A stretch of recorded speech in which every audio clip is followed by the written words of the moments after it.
All right. Thanks, everybody, for tuning in to one more episode of The Quit List. First thing we want to do is we want to get everybody sharing. So we want you to share The Quit List with all of your followers, all of your good friends out there. As soon as they come up, all you got to do is go to indietv.com if you prefer. Otherwise, as soon as you see it pop up on your page, just go ahead and share. In the meantime, we're going to get going with what we need to do. You have just tuned into The Quit List. The Quit List is the show where we like to hit it and quit it.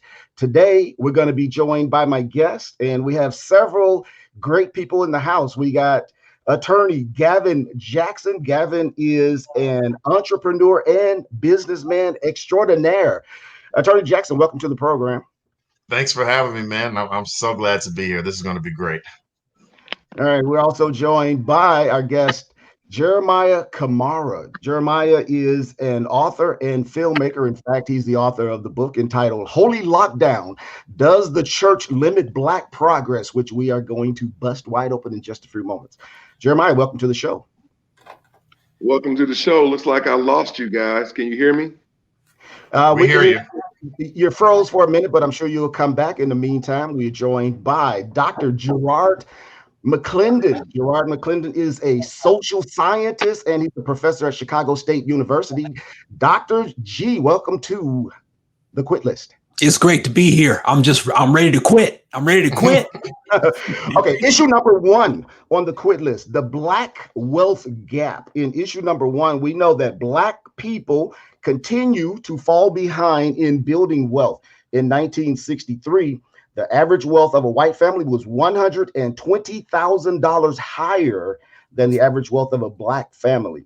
By 2016, the average wealth of a white family had jumped to $700,000 more. That is astounding. In 2016, white families had an average wealth of $920,000, while Black families had a wealth of only $920,000 compared to $140,000. That is amazing. In fact, it is an atrocity. If you look at it another way, you can say that white families had wealth 7 times that of Black families. So that's what we want to talk about right now. The question is, does the Black church have any say, any kind of, should we be looking at the Black church in relation to the progress of the Black community? I want to go straight to Jeremiah, because Jeremiah literally wrote the book on Black progress. Jeremiah, what do you think? Does the church actually limit Black progress? Yeah, I don't think that we could talk about the progress of Black people and not mention the Black church. You know, you got about 78 to 80% of Black people are members of churches. Right now, there are about 85 to 90,000 predominantly Black churches in this country, which means we could have like 1,800 churches in every state, including states where Blacks don't have large populations. So you have to look at the empirical evidence on this.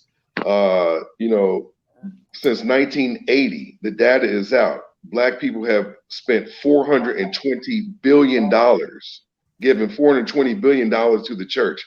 And after we come from church, we don't go to any Black businesses. We don't go to the buffets or the gas stations when we leave the church. Okay, Jeremiah. So you are actually saying that out of that $400 billion that Black people spend, the Black church is responsible for what either happens or not happens in the Black community economically. Absolutely. I'm saying we've given $420 billion to the church is what I'm saying. So where is the money? Okay, Gavin, what do you think? I want to find out, Gavin, what do you think about that? Do you agree, disagree? Do you think that the Black church has some responsibility for economics in the Black community? Well, first of all, I want to make sure that we understand that, particularly in 2020, there is no such thing as the Black church. Black people spiritually are more diverse than almost any other group in America. So the idea that there is a so-called Black church is actually a myth. But that aside, assuming that we're just talking about Black Christians in general in America, there are so many different versions of Christianity, and a lot of it has been negative, but when we went through the civil rights movement here in America, putting more people in office, getting more people the right to vote, it was Black churches that were at the forefront of that. Black churches registered people to vote. Black churches were the only organization that we had control of. So if you needed to put 1,000 people on Pettus Bridge, 2,000 people in Selma, it was the churches that got those folks out. No organization is perfect, and there is not a monolith, but to overlook the church's role in the civil rights movement, which would just be it would be to ignore history. So I just want to make sure that we at least discuss the role and the reason we can even vote today, the reason that we can go into integrated stores today, the reason that we can live in neighborhoods, in certain neighborhoods we couldn't live in before. The church had a role in that. So I don't want to jump over that. It sounds like you're giving a lot of credit to the Black church. Jeremiah, I know you want to respond to that. Go ahead, and then I want to hear Dr. G get in the conversation. The church in the civil rights movement, it wasn't the power of what the messages were going on in the church. It was the church's ability to galvanize people. Basically, so you want to separate the abilities from the message? Well, I mean, that's all we had. During the civil rights movement was the church. That was the one meeting place that since slavery that Black people could go to pretty much without any interference. So the church was all we had at the time. But the church has taught Black people, the church has misled Black people because it basically has taught us. It's like, it's deceptive because it's taught us that prayer and strong faith and belief are viable means to bring about solutions, and the empirical evidence speaks totally different from that. We've done all those things, and Blacks are on the bottom. You have empirical evidence on faith, like that would be a huge deal if you could scientifically have empirical evidence on someone's faith. We can look at the empirical evidence. If the faith was actually working, if it was working, Black people would not be on the bottom economically. We wouldn't be on the bottom educationally. We wouldn't be on the bottom health-wise if all that was working. Jeremiah, I do want to explore that idea a little bit, that the church is sort of lulling us into this level of complacency. I think that's where you're going with that. I'd like to talk about that. Absolutely. It always has. I want to go to Dr. G. What do you say about this? Nietzsche, religion, the opiate of the mass. Of the people, right? But all religion. Here's the thing. You got to go 7 to 10 times more in the Black community, because the Black community thinks that they're going to get the by and by here on earth. See, here's the problem with the Black church. Are most churches advocating Black economic progress? No. Are they advocating a higher consciousness or conscience? No. Is the church that you go to, is it progressive for the people, or is it pastor serving? Anytime a church has a parking space for the pastor, that's problematic, because that's not a servant leader. I mean, churches should be advocating home ownership. Churches should be a self-contained banking institution. Where is the communal and cooperative economics within the religious facility? See, that's the problem that I have. Like dressing up on Sunday and driving your Bentley to church. That's problematic when the congregation is poor. Right. You judge a church by its social justice presence and the representation of the community surrounding the church. If I see another beautiful Black church in a jacked up Black neighborhood, I'm gonna go off on somebody. With trash and litter all around this community. And it robs us of our three most greatest resources: time, intelligence, and money. Yeah. We spend a great deal of time in the church. We spend a great deal of money in the church, and it robs us from our intelligence. Most people that are Baptists don't even know how Baptists got started. We don't know anything about the church. And so we feel as though when we're going against the church, that we're doing a disservice somehow to our grandparents. But the point of all of the church is to grow, to get better. We have not done that. The empirical evidence speaks well with Blacks on the bottom, but yet in every Black community, there's a church seemingly with the liquor store, pretty much the same thing, on every corner. So there is no way that we can look at where Blacks are and not say the church has nothing to do with that. Martin Luther King, Testament of Hope. Martin Luther King. Where do we go from here? See, Martin Luther King was the leader of a church. Yes, he came yes, out of the And church. Martin Luther King did So not you believe can't in the even- church like a lot of you people thought he can't did. but it even was progressive then. mention It was church. progressive then. If it was progressive then, when you look at the black church Oh, so today, then, not now. right? I don't even think he was a Christian, Martin Luther King, to be honest with you. I live in Atlanta, Hey, and I've been to the King. I saw the King Papers, and I was down there 5 hours. Yeah. And as a matter of fact, my first film that I did was called The Sunday Habit. That's Martin Luther King's description. My book, Holy Lockdown, Does the Church Limit Black Progress, is filled with messages, anti-church messages from Dr. Martin Luther King. Yeah, Martin Luther because King was Martin an Luther educated King- man, and that's all he had was the So church. here's what we do as black people to tear each other down, and we're doing it right now in this conversation. White people will look at the highest example of an institution, of a practice, or whatever, and say this highest example of it is what it is. We will look at the lowest example, the worst example. We will look at the median, the mass, and say, this is what the black church is. We will twist ourselves intellectually and say, Dr. King wasn't even a Christian, instead of saying that is the highest example of the black church. That is the model, and the model black church works. The storefront black church, that is somebody that doesn't even know the Bible, that's taking money from people and driving his own car. That is not the model. Okay. So how can you judge the entire system by the median or the worst members of the system? White people judge from the top. We judge from mediocrity. Let me get You it only right. had a handful, just a handful of black churches Yeah. that were involved in the civil rights movement. So Martin Luther King describe was- the black Martin Luther church King based was on an the exception. models, based on He the was- best of us. Don't describe the black church based on, there's no barrier of entry to be a minister. But here's Any the of thing. us right now could Right. tap online, and we could be ordained online literally in 10 seconds. Yeah. There's zero buried entry. So it draws people that would like to prey on the weak. It is an institution that draws people that want to make money just off of their charisma. But you cannot throw away progress, because I think the question is, have we made progress? Has it been limiting progress? You cannot just throw that away. You can't throw away the fact that Woodlawn in Chicago as a neighborhood was developed by a major black church in that neighborhood.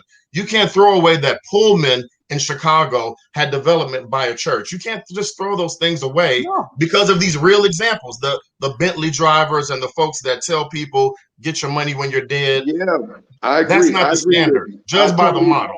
I totally let me agree say with this. you. Let me say this, guys. We only have a couple of more minutes because we got to hit it and quit it, and we have another topic that we have to deal with. But I like you guys' engagement. Just keep in mind, one person has to talk at a time. I want to hear what Dr. G has to say about this. Go ahead. I'll just make it quick.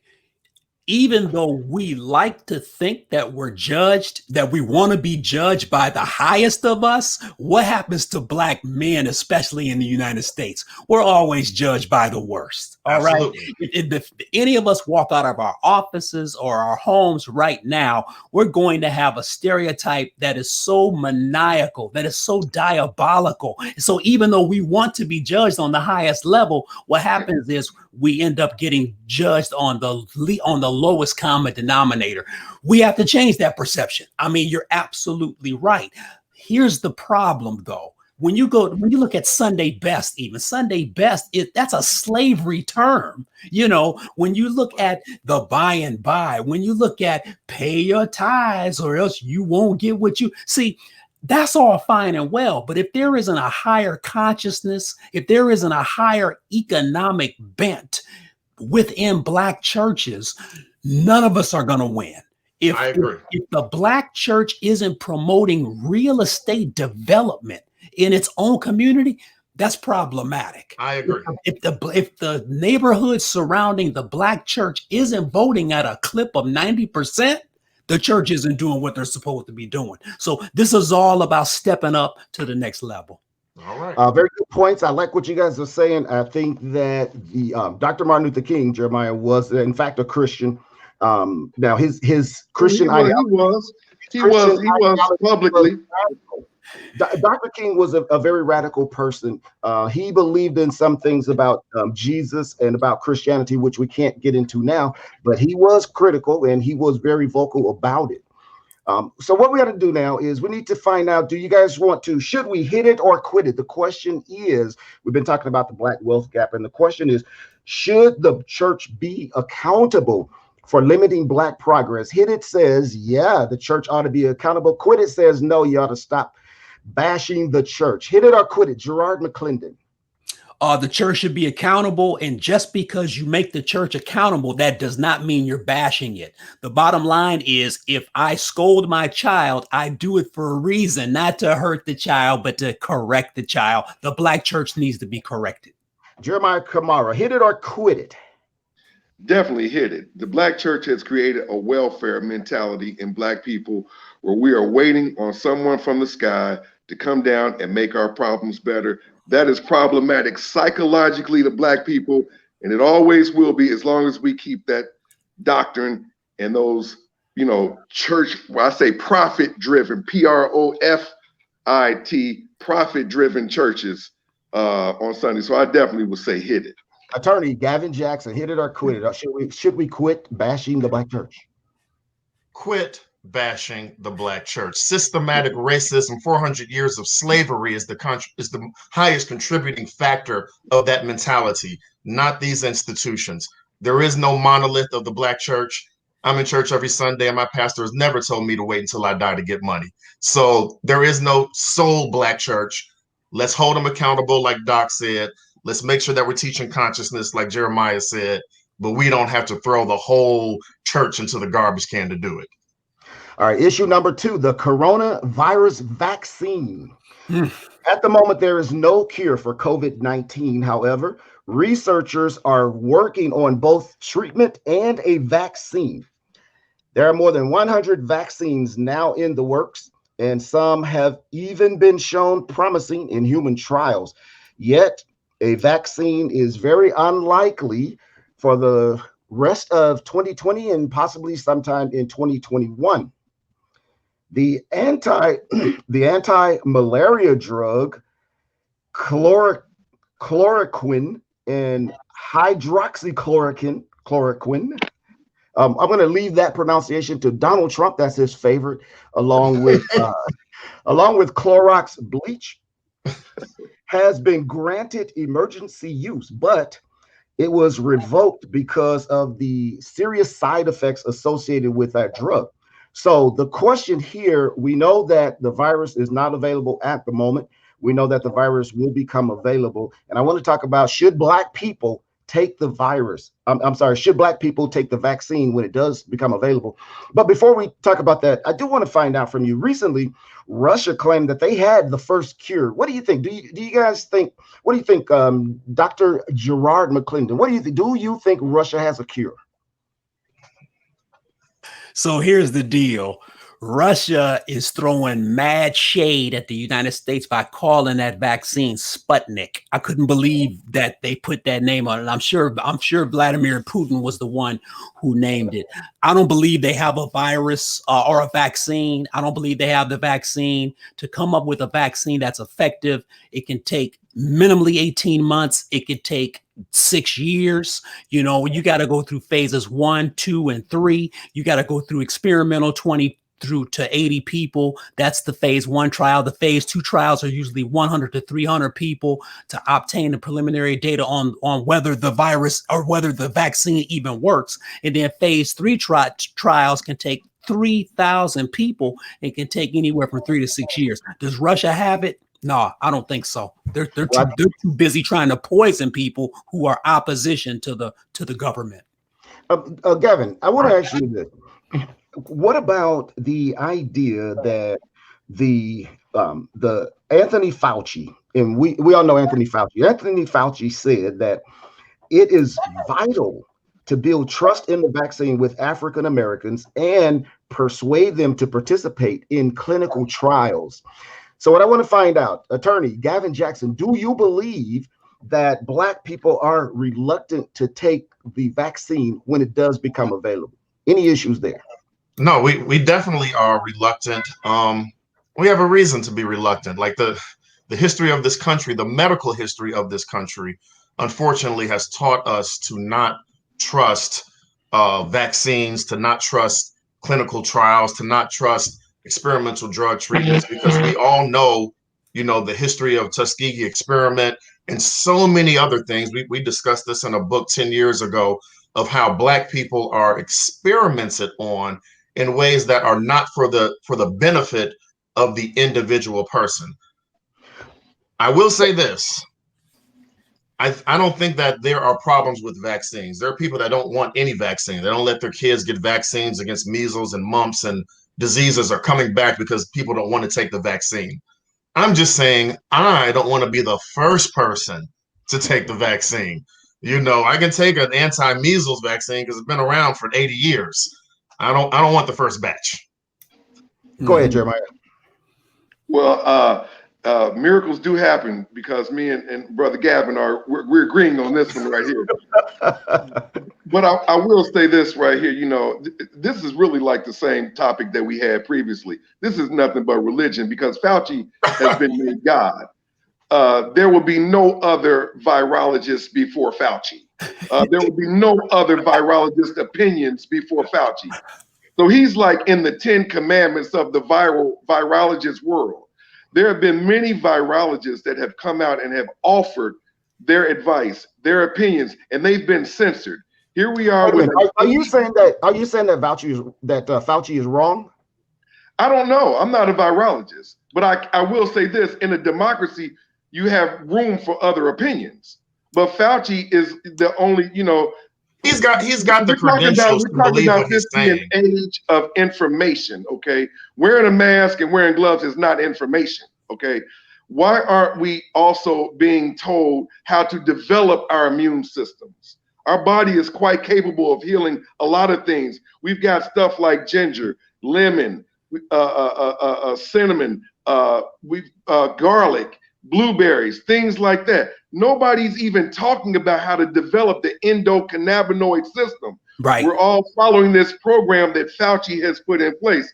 And as far as what Russia has and what Russia doesn't have, we don't know. I'm not going to pretend that I can sit in front of CNN and make like I'm informed about the information that they're giving us.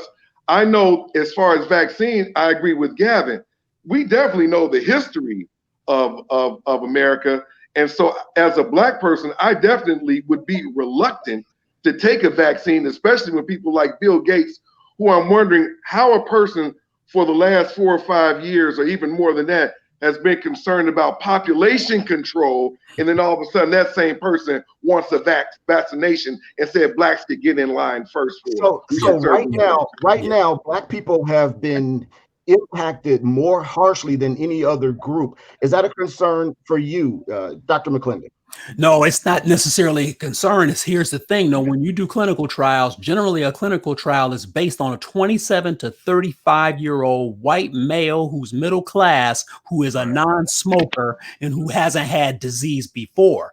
Those people probably need to be tested first. However, the question becomes, who's going to be tested after those white males that are non-smokers that don't have disease in their history? The problem with the medical schools in the United States is that they study disease and come up with medicines to get rid of the disease, just like Jeremiah said. Whereas in Eastern medicine, yes, they study the disease, but they're more concerned about how can the human body stay healthy. We can look at Socrates, Plato, Aristotle. We can look at Hippocrates on this. We can look at the whole, let your food be your medicine. See, the United States isn't concerned about food being medicine because they'll serve you poison all day, processed food. And then it's like, oh, you're not feeling well? Here, take this pill for it. And we can charge whatever we want because it's going through your insurance provider. So what we're going to see is massive greed and hunger when this vaccine kicks in. Here's the other thing, the placebo. Russia might have a placebo. And if a sugar pill is being taken in a control group and people say, I no longer have COVID. People are going to believe that placebo is real. So this is going to be interesting, man. I can't wait till this thing jumps off. I'm probably not going to take the vaccine. I'm a cancer survivor, seminoma of the chest. I'm not going out like that, but I'll let others get in line. I totally agree with you. I totally agree with you. You know, as far as what the word that you just used as far as the placebos. Yeah. Placebos are actually done in surgeries. You have placebo surgeries, and people will come back and say, wow, my knee actually feels better. But, you know, this COVID thing is going to scare people to the degree where they're going to be waiting in line, just like the Native Americans were waiting in line. Medicine boss. Yeah. We're going to be waiting in line to get a vaccination because the fear is going to take over. And once you're afraid, I know from being in the cannabis space, your immune system drops to very low levels when you're afraid. But I don't see Black people really being in mass afraid of the coronavirus. Like, for whatever reason, you know, and I'm just kind of speaking anecdotally, we as a people don't seem to be like completely knocked down in fear of this virus, you know, not going out of our homes, not going to the grocery stores. I just don't see it. Maybe you guys are seeing and walking in different circles. I don't see us as a people lining up for any vaccine. Well, I think we have a big problem with Black people lining up to take a vaccine. I think that Black people are very reluctant to take the vaccine. I think Black people are even more reluctant to be tested for the vaccine, which is an issue in the first place. It creates this dilemma. And the dilemma is that Black people are the most impacted by it, and we're impacted most severely. And that's because we have all these health issues on top of the vaccine itself. Now we have Antonio. Antonio said, I would not touch the vaccine. Right. And I think that Antonio is very much in line with many people in the Black community. And as Gavin mentioned earlier, we looked at the book called, what's the name of that book, Gavin? Medical Apartheid.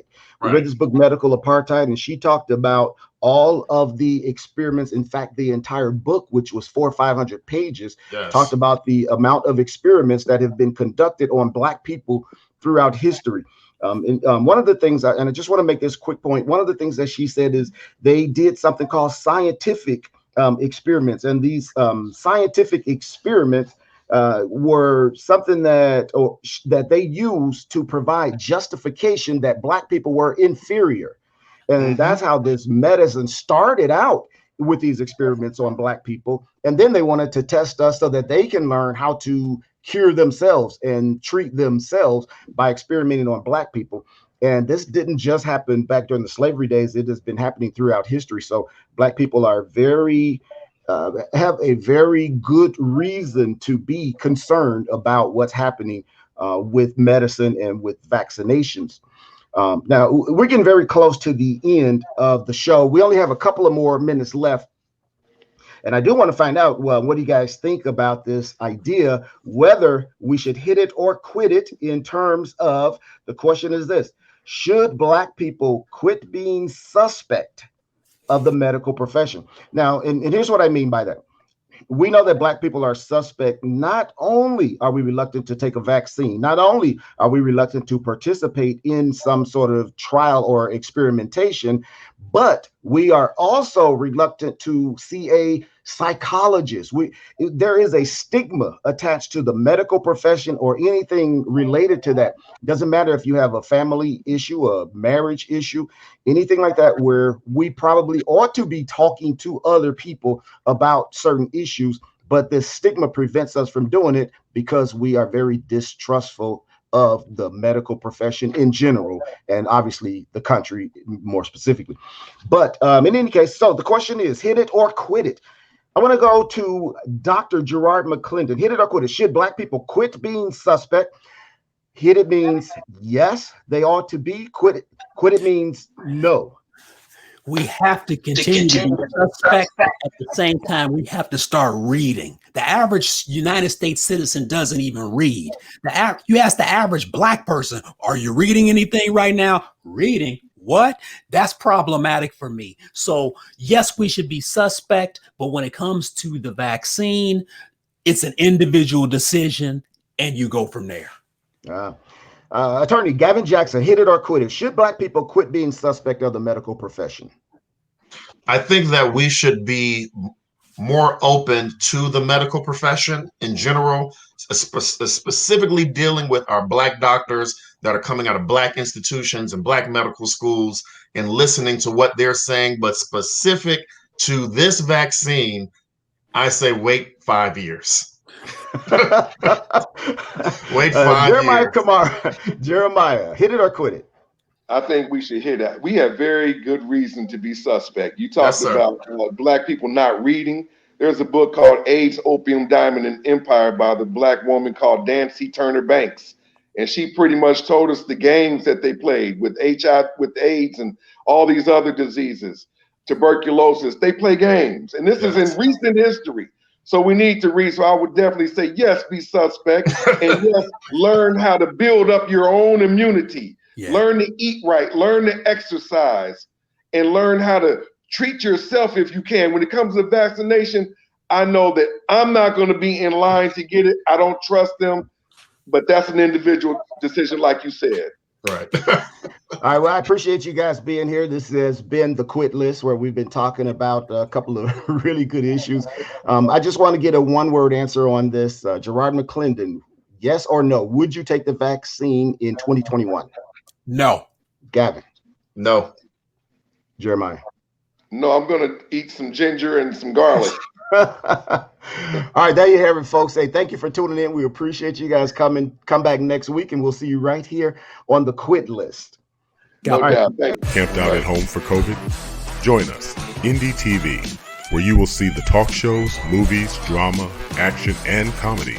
Be the first and see it first. Sign up now for free at Indie TV.